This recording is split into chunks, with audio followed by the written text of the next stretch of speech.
ప్రేమైన వాళ్ళారా, బాగున్నారా? మరి వచనం ధ్యానించుకున్నాం.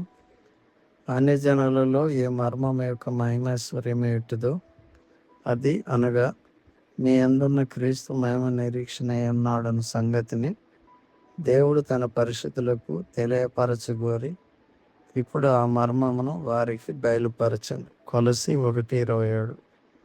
భూ సంబంధమైన ఐశ్వర్యము అదృశ్యమవుతుంది, కానీ మహిమ నిరీక్షణ అయిన ప్రభు అయిన యేసుక్రీస్తు ద్వారా మహిమలో పరలోక సంబంధమైన ఐశ్వర్యమును పొందుతాం.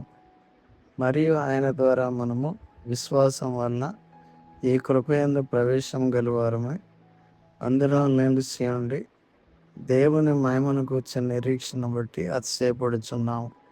రోమా 2:5-2. అబ్రహామునకు ప్రత్యక్షమైన మహిమ గల ప్రభు మనకు కూడా ప్రత్యక్షపరచబడ్డారు. కాబట్టి యేసు ప్రభు రెండవ రాకడలో బయలుపరచబడు మహిమ నిమిత్తము మనము విశ్వాసములో స్థిరముగా నిలిచున్నాం. ప్రభు మీ అందరినీ స్థిరపరిచి బలపరిచి సిద్ధపరచునుగాక. ఆమేన్.